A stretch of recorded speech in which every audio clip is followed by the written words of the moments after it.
Bienvenidos de vuelta a nuestra clase de Historia de la Iglesia 1. Vamos a seguir nuestra presentación acerca de los padres de la Iglesia. Estamos en la lección número 12 y habiendo ya introducido, presentado de manera general el tema, habiendo visto también los personajes de Atanasio y también de Cirilo de Jerusalén, pasamos entonces, como pueden ver en nuestras diapositivas, a hablar de los tres padres capadocios, tres de los teólogos griegos más influyentes a través de la historia. Los tres capadocios son Basilio de Cesarea, Gregorio de Nisa y Gregorio de Nacianzo. Todos ellos mueren en la parte segunda del siglo IV. Se les conoce a los tres como los padres capadocios porque vienen todos ellos de la región de Capadocia, la cual estaba localizada en lo que hoy en día es Turquía. Vienen ellos de un trasfondo aristocrático, de una familia acomodada. Dos de ellos son hermanos y el tercero es amigo cercano de los hermanos. Por este trasfondo privilegiado que tienen, eran todos bastante educados, muy instruidos en la educación clásica, y eso seguramente que fue uno de los factores que más los ayudó para convertirse en los grandes defensores de la ortodoxia nicena, que como estamos aprendiendo, pues defiende la igualdad divina entre las tres personas de la Trinidad. Vamos a hablar un poco, ahora vamos a enfocarnos en cada uno de estos padres capadocios. Empezamos con Basilio de Cesarea. Su fecha la pueden ver en las diapositivas del 329 al 379. Aclaramos que Cesarea, que acabamos de mencionar, es Cesarea de Capadocia, no es Cesarea marítima, Cesarea marítima era el obispado que supervisaba la zona de Jerusalén. No estamos hablando de eso, estamos hablando de Cesarea de Capadocia, como decimos, en lo que hoy en día es Turquía. Basilio previamente, él estaba dedicado a la vida monástica comunitaria. Cuando subrayamos el hecho de que estaba dedicado a la vida monástica comunitaria, es bueno recordar de que el monasticismo cristiano no empieza pues de esta manera. Los primeros monjes que vimos, los primeros ascetas, ¿se acuerdan que mencionamos en la lección pasada hablamos de Antonio, cuya vida inspiró pues una obra escrita por Atanasio? Antonio era más como un ermitaño, le gustaba vivir solo. Ya para el tiempo de Basilio se habían formado comunidades monásticas cristianas y él estaba dedicado a este tipo de vida. Por eso es que también él es famoso por el desarrollo de reglas monásticas, de normas que se utilizaron y influyeron en la vida monástica griega en generaciones posteriores. De estos tres capadocios, Basilio resaltó también por sus habilidades administrativas. Por eso es que las reglas que él produjo no solamente se usaron en los monasterios cristianos, sino también en la misma iglesia. Él escribió un tratado muy influyente acerca del Espíritu Santo, que también influyó a la iglesia occidental, porque este tratado fue traducido por Ambrosio, otro padre al cual también vamos a considerar más adelante. Pero con su obra acerca del Espíritu Santo, se completa pues esta defensa de la Trinidad. Recuerden que hemos estado viendo de que al menos en el Concilio de Nicea original del 325, el enfoque era defender la divinidad del Hijo, la igualdad del Hijo con el Padre en su divinidad. Y no se habló mucho acerca del Espíritu Santo. Ya para el segundo concilio ecuménico se hace una defensa más completa de la tercera persona de la Trinidad y vemos que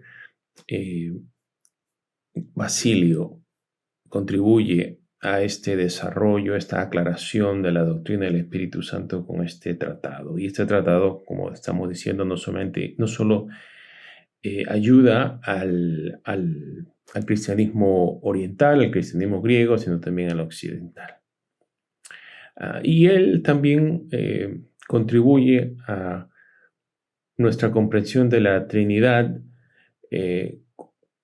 apoyándose de la filosofía griega para hacer una distinción entre lo que se llama universal y lo particular. Vamos a citar una obra de él, una de sus cartas, para explicar con mayor claridad lo que queremos decir con esta distinción. Esto está en las diapositivas y lo pueden ver ustedes ahí. De allá, de esta diapositiva, estoy citando la carta 214 de Basilio, que dice así: sustancia se relaciona con hipóstasis, que es la palabra griega para lo que en la teología latina sería persona, ¿no? Las tres personas de la Trinidad. Hipóstasis sería pues, la palabra que se usa en griego. Sustancia se relaciona con hipóstasis como lo universal se relaciona con lo particular. Cada uno de nosotros, es decir, cada uno de los seres humanos, comparte la existencia a través de la sustancia que todos tenemos en común. Sería esta, pues, la humanidad, ¿no? Y sin embargo, es un individuo específico debido a sus propias características. Así también, con Dios, sustancia se refiere a lo que Padre, Hijo y Espíritu tienen en común, como bondad, deidad u otros atributos, mientras que la hipóstasis se ve en las características especiales de paternidad, filiación o poder santificador. Entonces, vemos aquí de que una de las cosas que contribuyeron los padres capadocios es a definir de manera más clara los términos, las categorías, los conceptos relacionados a la doctrina de la Trinidad. Y ese era parte del problema de que lo que en algunos casos causaba confusión, debate, era de que los padres no se ponían de acuerdo en la terminología que se usaba. A veces una persona podía usar una palabra con un sentido ligeramente diferente o muy diferente al de otro padre, otro pensador, otro autor. Y entonces lo que estos capadocios hicieron es normalizaron ciertas ideas, categorías, y como acabamos de leer,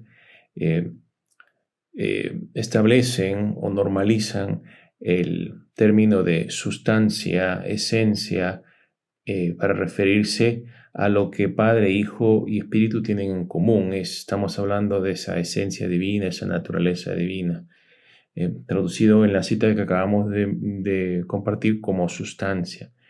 Entonces, esto es lo que tienen en común. Esto hace que a pesar de que hablamos de Padre, Hijo y Espíritu Santo, seguimos confesando a un solo Dios, porque es una sola sustancia, una sola naturaleza, una sola esencia. Pero no se usa la misma palabra, sustancia, esencia, sino ya se usa la palabra hipóstasis en griego, persona en latín, o también en español, para diferenciar al Padre, del Hijo, del Espíritu Santo. Por eso hablamos y decimos que es un Dios en tres personas. El otro de los padres, segundo que mencionamos, Gregorio de Nisa, hermano menor de Basilio. Si Basilio se distinguió por sus habilidades administrativas, bueno, Gregorio de Nisa se distinguió por su reflexión teológica. Él era admirador de Orígenes. ¿Se acuerdan de que Orígenes era el teólogo erudito bíblico más distinguido del tercer siglo, del periodo preconstantiniano. Y pues Gregorio de Nisa, un admirador de Orígenes, lo sigue en algunas de sus ideas que luego serían rechazadas, y por eso puede ser un personaje un poco controversial. Creo que llegamos a mencionar que Orígenes llegó a pensar en la posibilidad de una salvación universal debido al pensamiento platónico, a la filosofía griega, que mucho lo influía. Parece de que Gregorio de Nisa siguió a Orígenes en parte de este pensamiento, pero bueno, ese es el aspecto un poco problemático de su pensamiento. El aspecto más positivo, una vez más, es de que vemos que eh, Gregorio, al igual que Basilio, su hermano, también nos ayuda a entender, definir, aclarar los términos, las ideas con respecto a la Trinidad. Nosotros leyendo, acabamos de leer pues la cita de Basilio, ¿no? Y Basilio comparaba a la divinidad con nuestra naturaleza humana, para ayudarnos a entender la unidad que existe entre las personas de la Trinidad. Pero esta comparación también podría llevarnos a concluir de que no se debería hablar de un solo Dios, sino de tres dioses, porque si lo comparamos de manera exacta a nuestra humanidad, nosotros cuando tenemos tres personas humanas, a pesar de que las tres personas humanas tenemos la misma naturaleza humana, no hablamos de un solo hombre, sino hablamos de tres hombres. Por eso es necesario aclarar de que si bien se utiliza este concepto de lo universal, de la naturaleza que se comparte, para ayudarnos a entender la unidad que existe entre las personas, es necesario recalcar que de ninguna manera se debe decir que hay tres dioses, siempre se tiene que afirmar que hay un solo Dios. Justamente por eso Gregorio de Nisa escribe un tratado conocido, bueno, titulado Que no hay tres dioses. Y citamos también parte de esto para justamente entender un poco más la contribución que hicieron estos padres capadocios para la teología cristiana. Dice así Gregorio de Nisa: en los hombres, las acciones de cada uno en los mismos oficios se distinguen.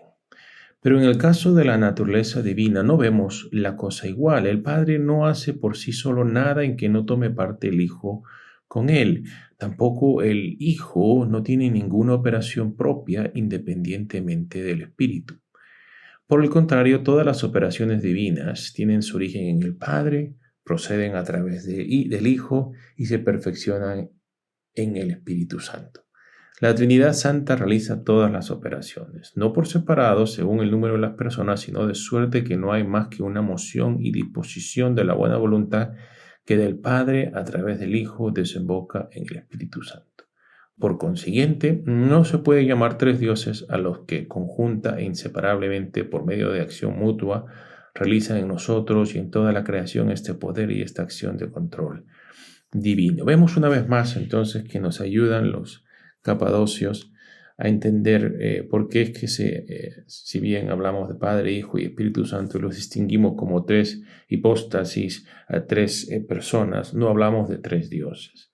Porque como explica Gregorio, son tres personas que existen de forma inseparable, de tal manera que en ningún caso las personas de la Trinidad hacen nada de forma separada del otro, ¿no? Si bien nosotros podemos atribuir ciertas obras de manera particular a una de las personas de la Trinidad. El ejemplo tal vez más claro sería la encarnación, ¿no? Nosotros no decimos que el Padre se hizo hombre o que el Espíritu se hizo hombre, sino que solamente el Hijo se hizo hombre. Pero de todas maneras, incluso en la encarnación vemos que no está obrando el Hijo de manera separada del Padre, porque al fin y al cabo es el Padre quien lo envía al mundo para que se encarne, es el Espíritu Santo el que viene sobre él en su encarnación y los evangelios lo presentan guiando a Jesús, dándole poder para realizar los milagros. Así que vemos que incluso en algo como la encarnación, no es que el Hijo opera de manera completamente separada del Padre y del Espíritu. En la creación, por ejemplo, se dice que Dios crea, pero es por medio del Hijo. Y luego al Espíritu también se le presenta obrando en Génesis 1. Entonces vemos en todos estos casos de que las personas de la Trinidad, si bien podemos distinguirlas, nunca podemos separarlas. Siempre están obrando juntas. Y por eso, además de la naturaleza que comparten, tenemos que, una vez más, afirmar con la Escritura de que no existen varios dioses, no existen tres dioses, sino que hay un solo Dios, que, como estamos aprendiendo en la ortodoxia cristiana, desde tiempos de estos debates trinitarios, claramente se explica como un solo Dios existiendo en tres personas distintas, aunque no diferentes, ¿no? Porque comparten la misma naturaleza. El tercero de los padres capadocios es Gregorio de Nacianzo, el cual dijimos anteriormente, ¿no?, que de los tres había uno que era amigo del resto.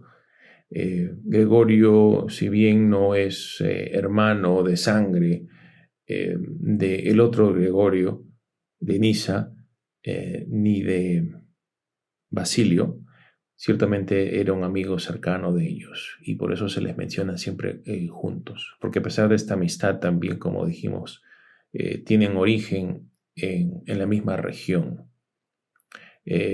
Y si Basilio se distinguió por sus habilidades administrativas y Gregorio de Nisa por su reflexión teológica, Gregorio de Nacianzo se distinguió por su retórica, por su predicación. A él se le conoce como uno de los mayores oradores de la antigüedad cristiana. En los casos de estos nombres, Basilio, Gregorio y de Nisa de Nacianzo, la designación al final del nombre. Se le mencionó primero Basilio de Cesarea, el otro Gregorio de Nisa, ahora Gregorio de Nacianzo. Se les llama así porque en estos lugares ellos sirvieron como obispos. Eso es una manera muy, muy común de referirse a las personas en la iglesia antigua. A los obispos se les conoce por el nombre donde sirvieron. En el caso de Gregorio, algo curioso ocurre porque él solamente sirvió en Nacianzo de manera interina, pero llegó a ser obispo de la iglesia de Constantinopla, al menos de la facción nicena. Recuerden que estamos en un tiempo de mucho debate, muchas luchas, de división, se crean facciones dentro de la iglesia, los que tenían tendencias arrianas contra los nicenos. Bueno, él llegó a servir como obispo de la iglesia nicena en Constantinopla. Y también, al igual que Gregorio de Nisa, creo que llegamos a mencionar que el Gregorio de Nisa y tanto Gregorio de Nacianzo participan en el segundo concilio ecuménico, lo cual sella la victoria de la ortodoxia nicena en la historia de la iglesia. Él es famoso por escribir 5 discursos teológicos, así se llaman estos discursos, y por eso es que a él también se le conoce como Gregorio el teólogo, al menos se le conoce de esa manera en la iglesia griega. Lo que compartimos una vez más es otra cita en la que estos padres capadocios nos ayudan a entender mejor el concepto de la Trinidad. Esta cita proviene del discurso 39 de Gregorio de Nacianzo. Dice, el Padre es Padre sin principio porque no procede de nadie. El Hijo es Hijo y no es sin principio porque procede del Padre. Pero si habla de principio en el tiempo, también Él es sin principio porque es el hacedor del tiempo y no está sometido al tiempo. El Espíritu Santo es espíritu de verdad que procede del Padre, pero no a manera de filiación, porque no procede por generación, sino por procesión. Entonces vemos aquí que Gregorio, el teólogo, como se le llama, nos ayuda a entender, pues, justamente las diferencias que existen entre las personas. Ya a ese momento dije que diferencia tal vez no es la mejor palabra. La manera en la que se pueden distinguir a las personas una de la otra, ¿no? Y vemos que si uno ve la naturaleza, comparten todos la misma naturaleza divina, ¿no? Por eso es que dice que en su naturaleza el Hijo es sin principio. Pero cuando él habla de que el Hijo tiene principio, está hablando con respecto a en las relaciones que existen entre las personas. Y realmente los nombres que se les da, Padre, Hijo y Espíritu, hablan de las relaciones que existen entre el uno y el otro, ¿no? A uno se le llama Padre y a otro se le llama el Hijo. Si a uno se le llama Padre y al otro el Hijo, es porque de alguna manera el primero da origen al segundo. Y por eso es que él habla de que tiene un principio, pero, pero no estamos hablando de tiempo. Está hablando de un principio ontológico, si podríamos decirlo. Por eso es que los padres a veces hablan de una generación eterna, de que el Padre engendra al Hijo eternamente. Por eso el credo dice antes de todos los siglos. No estamos diciendo que el Hijo empieza a existir en algún punto en el tiempo, el Hijo es eterno. Pero en relación al Padre, él deriva, por decirlo así, él se deriva del Padre, por eso se le llama Hijo. Pero la distinción, que acá es donde se ve pues de que el Padre, se presenta al Padre como la cabeza, la fuente única de la Trinidad. Por eso es que también comúnmente al Padre cuando se habla de Dios en las Escrituras, comúnmente se refieren al Padre, porque es la cabeza, una vez más, la fuente. Él genera al Hijo eternamente, pero lo genera en esta explicación de Gregorio de Nacianzo. Pero nos damos cuenta de que no se dice del Padre que Él genera al Espíritu, porque si Él generara al Espíritu de la misma manera en la que Él genera al Hijo, entonces tendríamos que hablar de un segundo hijo, de dos hijos, pero al Espíritu no se le llama hijo, sino se le llama Espíritu, ¿no? Y se distingue porque el Padre genera al Hijo, pero el Padre emite al Espíritu. El Espíritu, la palabra bíblica que encontramos en el Evangelio de Juan y que les gusta usar a los padres, es que el Espíritu procede de el Padre. Y entonces así es cuando entendemos las relaciones que existen dentro de las personas de la Trinidad. Otra de las cosas que también Gregorio Nacianceno nos ayuda a entender en sus escritos es la humanidad completa de Cristo. Y esta es la última cita que compartimos de estos capadocios, porque nos ayudan a entender también los debates que ocurrían en estos tiempos. Dice Gregorio en su carta 101, está en las diapositivas. Cualquiera que haya confiado en un Cristo sin una mente humana carece él mismo de mente y es indigno de la salvación completa.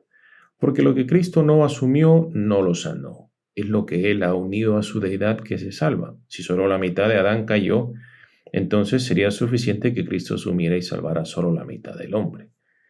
Pero si es toda la naturaleza humana la que cayó, esta debe estar unida completamente a toda la naturaleza divina para poder así salvarse por completo. ¿De qué está hablando Gregorio Nacianceno? Bueno, habían algunas personas se dan cuenta que cuando estamos hablando del Concilio de Nicea, los debates tienen que ver principalmente con la defensa de la perfecta divinidad de Cristo, ¿no? Que Él es de la misma esencia, de la misma sustancia, de la misma naturaleza del Padre. Él es Dios de Dios y luz de luz. Pero algunos cometían un error en otro campo de la cristología. Algunos decían de que sí, Jesús es completamente divino y la manera en la que esto ocurre, especulaban, es que el verbo de Dios, el logos, vino a la humanidad de Cristo y ocupó el lugar que ocuparía su mente, de tal manera de que Cristo pues no tenía una humanidad exactamente como la nuestra, ya que el logos divino, el verbo de Dios tomaba el lugar de su mente, ¿no? Entonces Cristo se podría decir que no tenía una mente humana, sino tenía una mente divina. Los padres como Gregorio explican que no es correcto afirmar eso, que eso es un error. ¿Por qué? Como lo acabamos de leer, ¿no? Eh, Toda la humanidad, toda nuestra naturaleza humana cayó, no solamente nuestros cuerpos, sino también nuestras mentes, nuestras almas. Por ende, toda nuestra humanidad tiene que ser redimida y nuestra humanidad es redimida siendo unida al Hijo de Dios, a Dios. Por ende, entonces la humanidad de Cristo tiene que ser una humanidad completa. Una humanidad completa. Cristo tiene que tener no solamente un cuerpo humano, sino también una mente humana y un espíritu humano. Y que a menos que se una de esa manera a Dios, a nosotros en Cristo, entonces no tendríamos nosotros tampoco una redención completa. Porque como acabamos de leer, dice, lo que Cristo, lo que el Hijo no asume, no puede sanar, ¿no? Él nos sana uniéndose a nosotros y por eso necesita unirse a toda nuestra humanidad. Vamos a ver entonces, como vimos, cuando estábamos hablando acerca de los concilios ecuménicos, ¿se acuerdan? Cuando hablamos del concilio de Calcedonia, donde se defendía justamente la completa humanidad de Cristo. Vemos acá una vez más los padres defendiendo esta idea. En las diapositivas también van a ver que el del siguiente padre que hablamos es de Cirilo de Alejandría. Él es el último de los padres griegos que vamos a mencionar. Los vamos a mencionar muy rápidamente. Y Cirilo de Alejandría lo mencionamos en relación al concilio de Éfeso, cuando se concluyó de que era correcto referirse a María como Theotokos, como la portadora de Dios o la madre de Dios. Vimos el rol que cumplió Cirilo en esa controversia, pero lo mencionamos aquí entre los padres resaltantes porque, como vimos también en su momento,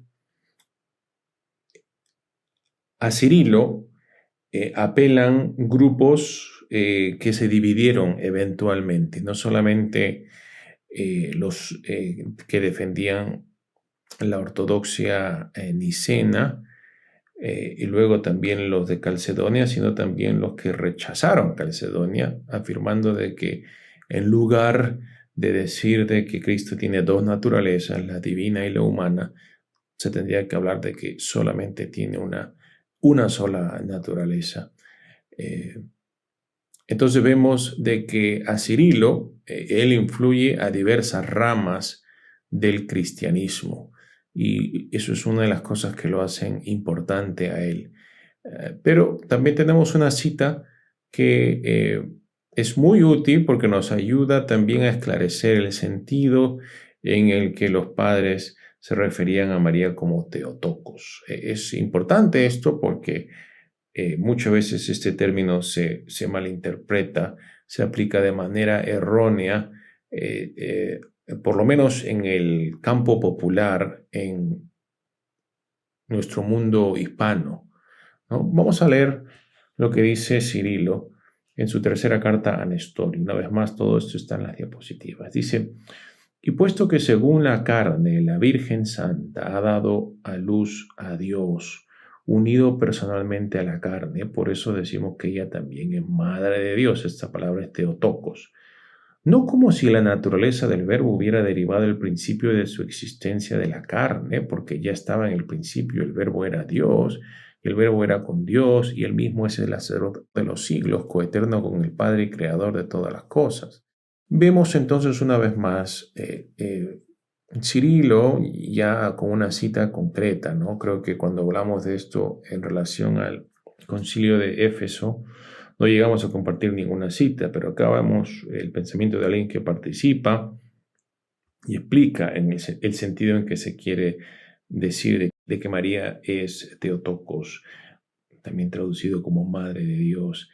Y no es de que el Hijo Jesús deriva su naturaleza divina de María, no es Madre de Dios en ese sentido, no es que ella le da la divinidad a Cristo, sino de que el niño que ella engendra es Dios en la carne y por eso se le llama Madre de Dios. Lo que estamos viendo es que lo que los padres quieren decir con Theotokos, Madre de Dios, es simplemente una defensa de la divinidad de Jesucristo. Es decir, el hombre, el ser humano que María concibió en su vientre, estaba unido perfectamente a Dios, era uno con Dios Hijo desde el momento de su concepción. Jesús no empieza a ser Dios después que sale de María, sino Él ya es divino desde su misma concepción. Y por eso se le llama a ella Theotokos, ¿no? Madre de Dios. Jesús deriva, como estamos viendo, su divinidad del Padre y es algo que Él tiene eternamente, no deriva de María. Y eso es importante entender, ¿no? Cirilo luego agrega sobre la unidad de Cristo, y aquí es cuando entramos un poco más a las cosas que explican por qué es que diferentes iglesias, incluso con teologías contrarias, apelan ambas a Cirilo. Cirilo, acabamos de leer, es un defensor de la divinidad de Cristo, de la unidad de Cristo. Él defiende la idea de que a María se le tiene que conocer como Theotokos, pero luego en su tratado sobre la unidad de Cristo él también escribe, dice, decimos que hay un hijo y que tiene una sola naturaleza, incluso cuando se considera que asumió la carne dotado de un alma racional. Como dijimos en Calcedonia, el concilio de Calcedonia se concluye de que se tiene que decir que Cristo tiene dos naturalezas, la naturaleza divina y la naturaleza humana. Cirilo, como acabamos de leer, él cree que no se debe decir eso. Él muere antes de Calcedonia, ¿no? Seguramente uno podría especular acerca de qué hubiera dicho él en su momento, pero él enseña en sus escritos de que Cristo tiene una sola naturaleza. En su mente, como las iglesias que lo siguen en este punto, él parece haber pensado de que si se habla de, no se puede hablar de dos naturalezas sin hablar de dos personas, ¿no? Y entonces como el Hijo de Dios es uno solo, no es un hombre esquizofrénico con dos personas combatiendo por un mismo espacio, es uno solo, una sola persona, entonces él habla de una sola naturaleza, ¿no? Una vez más vemos aquí cómo el reto que encontramos en estos debates es que no nos ponemos de acuerdo acerca de los términos, cómo se deben usar, cómo se deben aplicar. Entonces él decía de que él reconoce de que hay divinidad y también hay humanidad, perfectas en ambos casos, pero de que solamente se tenía que hablar de una sola naturaleza.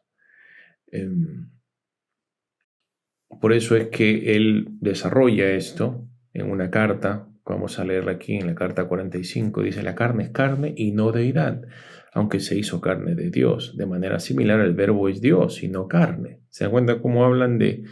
Parece decir lo que se quiere decir con las dos naturalezas. Incluso si hizo suya la carne en la encarnación, dice: dado que entendemos esto, no hacemos daño a esta concurrencia en la unión cuando decimos que tuvo lugar de dos naturalezas. Sin embargo, después de que se ha producido la unión, no dividimos las naturalezas entre sí, ni separamos el uno e indivisible Hijo en dos, sino que decimos que hay un Hijo y, como lo han dicho los santos padres, una naturaleza encarnada del Verbo. Fíjense, una naturaleza. En cuanto al modo de la encarnación del unigénito, entonces teóricamente hablando, pero solo en cuanto aparece a los ojos del alma, admitiríamos que hay dos naturalezas unidas, pero un solo Cristo, Hijo y Señor, el Verbo de Dios hecho hombre y hecho carne. Por lo que él dice acá, por eso es que también incluso las iglesias que el día de hoy afirman de que hay dos naturalezas en Cristo, ven que eso es lo que él quiere decir, y por eso también lo celebran como un padre, un doctor de la iglesia. Pero ya hemos visto que las iglesias que se separaron de las iglesias que afirmaron la conclusión de Calcedonia, las iglesias que a veces se les llama monofisitas, miafisitas, ellos insisten de que se tiene que decir que Cristo tiene una sola naturaleza, ¿no? Vemos cómo Cirilo influye a ambas iglesias. Y eso también nos advierte algo que vemos en la historia de la iglesia, que muchas veces algunos de los padres van a usar ciertas expresiones que generaciones futuras van a concluir de que no es apropiado hablar de esa manera, ¿no? Pero ya que estos padres todavía no han pasado esos debates, no pueden haber anticipado estas luchas, y por ende es sumamente importante que nos esforcemos en entenderlos en sus propios términos, en su contexto, para entender lo que quieren decir, sin proyectar hacia ellos los debates posteriores. Como dije, si Cirilo de Alejandría era el último de los padres griegos que vamos a ver, vamos a repasar de manera muy rápida algunos padres latinos. Ya hemos visto de que el cristianismo, ya para el tiempo, por lo menos, para el siglo V, siglo IV, vemos que ya se están desarrollando trayectorias diferentes, porque ya para este tiempo la parte occidental está escribiendo y reflexionando en latín, mientras que la parte oriental lo está haciendo en griego, y entonces esto va a resultar en que a veces no va a haber ya conversación teológica, debate entre las dos partes, y van a comenzar a desarrollarse en direcciones diferentes. Y así que hemos visto algunos padres griegos, vamos a ver algunos padres latinos, es decir, de habla latina, que estaban en la parte occidental. Y el primero de ellos que vamos a ver es Ambrosio de Milán, el cual inicialmente se distinguió como un gobernador en la provincia de Italia, y él había sido criado en un hogar cristiano, pero parece que nunca llegó a bautizarse hasta este momento en el cual él es aclamado como obispo de Milán en el año 374. Ya para este tiempo él era un hombre mayor, casi 40 años. Y una vez más, vemos que él ya había sido criado en un hogar cristiano, pero creo que mencionamos anteriormente de que entre algunos había el temor a bautizarse por esta idea de esta preocupación que había en la iglesia antigua. ¿Qué pasa si cometemos pecados graves después del bautismo? recuerden que se asocia el bautismo con el perdón de los pecados. Incluso Pedro en Hechos 2 dice, bautícense para el perdón de los pecados, ¿no? Entonces había esta preocupación, ¿no? ¿Qué pasa si nosotros pecamos seriamente después del bautismo? Estas cosas llevaron a algunas personas a posponer el bautismo. Parece que ese fue el caso con Ambrosio. Pero cuando finalmente hay la necesidad de un nuevo obispo en Milán, que vimos que Milán, si bien no era Roma, se había convertido en uno de los centros administrativos principales del imperio, por ende también era una de las iglesias principales. Cuando ellos pierden a su obispo, la gente pide que Ambrosio sea el obispo, ¿no? Y ya para este tiempo había esta idea de que los oficiales de la iglesia tenían que pasar por todos las diferentes órdenes. Ya para este tiempo ya no habían solamente los obispos y los diáconos que habían inicialmente en la iglesia, sino que habían el obispo, estaban los presbíteros, los diáconos, pero luego también otra serie de nuevas órdenes que se habían creado. Algo muy curioso que ocurre es que como no había estado bautizado Ambrosio, hacen que en tiempo récord él se bautice y se le ordenen en orden por todas estas órdenes, perdonen la redundancia, pero hasta que él se le establezca como el obispo de Milán, todo eso, como acabamos de decir, se hizo muy rápido, pero entonces estas habilidades administrativas Ambrosio las transmitió a su episcopado, ¿no? Él se convirtió en uno de los principales obispos en la parte occidental. Y entonces vemos que él no se distingue, como dijimos, tanto por alguna contribución teológica, aunque sí se le considera un doctor de la iglesia. Pero en el caso de él, pues, esta contribución teológica no es directa. Él traduce la obra de Basilio acerca del Espíritu Santo, y entonces realmente es una contribución, como decimos, indirecta, ¿no? No es original de él. Pero él también era conocido, bueno, famoso por su predicación. Él empleaba la interpretación alegórica de las Escrituras. Esto quiere decir que él intentaba, y bueno, realmente para ser justo, habríamos que decir de que no solamente él lo hacía, ¿no? Lo hacían muchos en la iglesia. Era normal buscar el sentido espiritual que no era evidente en el texto, que iba más allá del texto. Y de esa manera, pues, si habían algún pasaje que era un poco difícil de aceptar en lo que decía literalmente, pues se podía apelar a la interpretación alegórica, ¿no? Y así es como Ambrosio realmente también llega a influir en la vida de Agustín. Agustín, vamos a ver, ya no creo que vayamos a llegar a Agustín en esta lección, vamos a tener que dejarlo a él, ya que es una persona muy importante para una futura lección.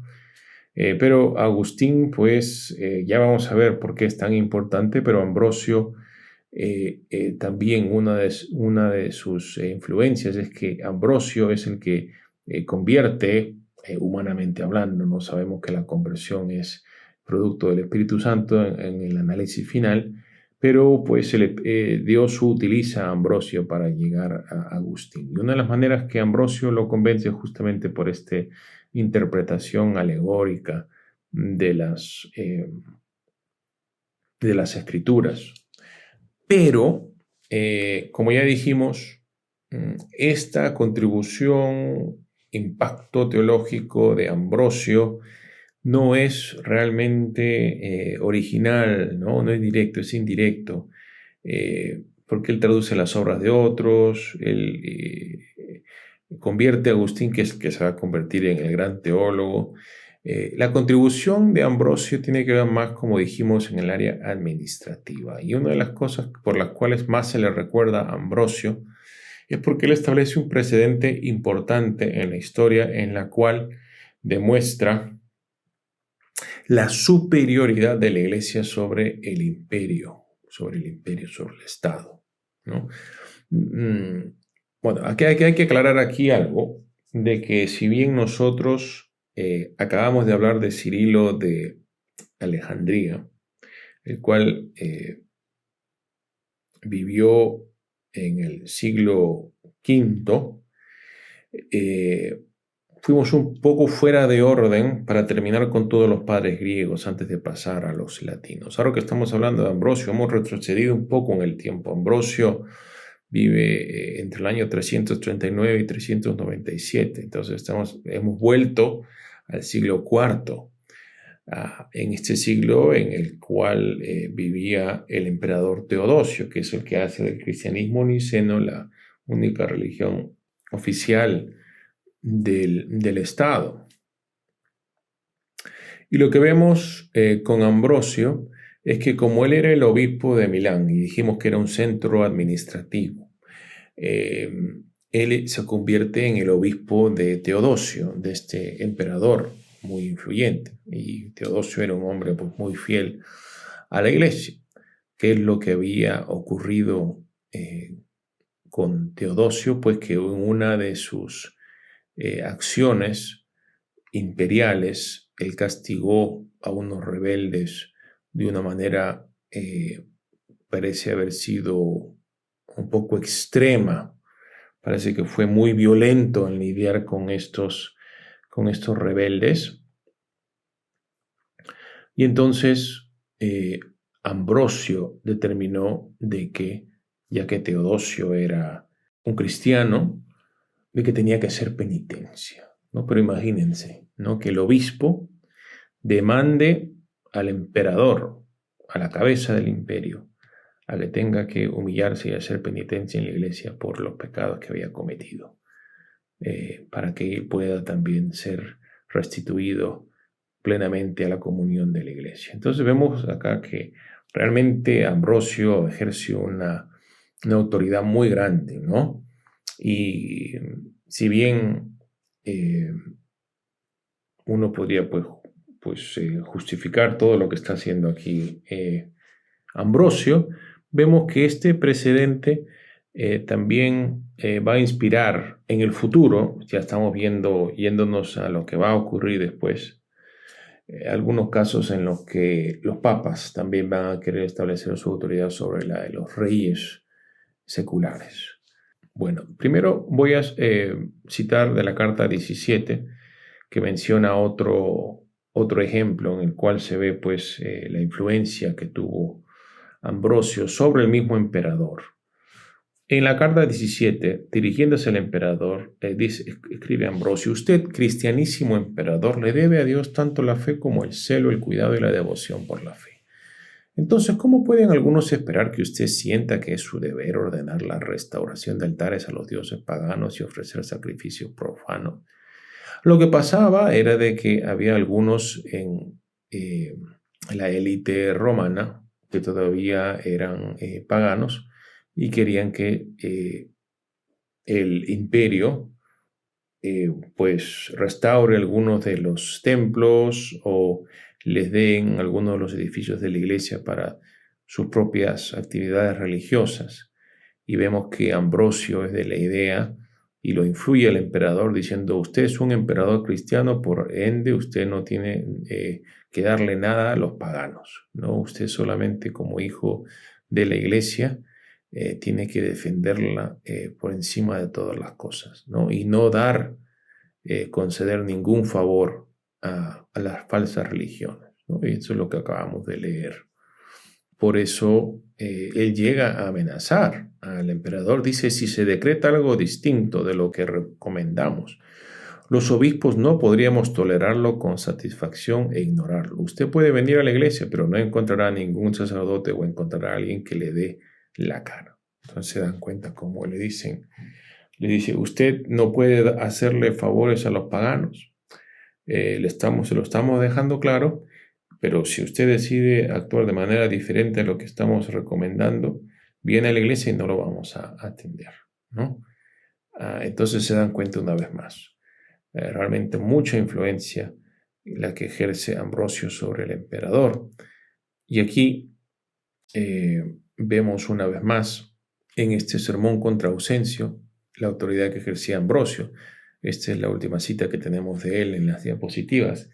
Dice, la iglesia le pertenece a Dios, por lo tanto no debe atribuirse al César. El templo de Dios no puede ser del César por derecho. Nadie puede negar que digo esto con un sentimiento de respeto por el emperador, porque ¿qué hay más respetuoso que llamar al emperador hijo de la iglesia? Porque el emperador está dentro de la iglesia, no por encima de ella. ¿Se dan cuenta?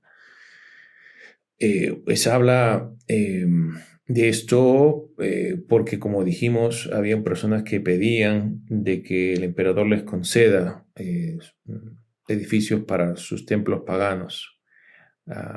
Incluso algunos habían pedido que se les dé los edificios de la iglesia.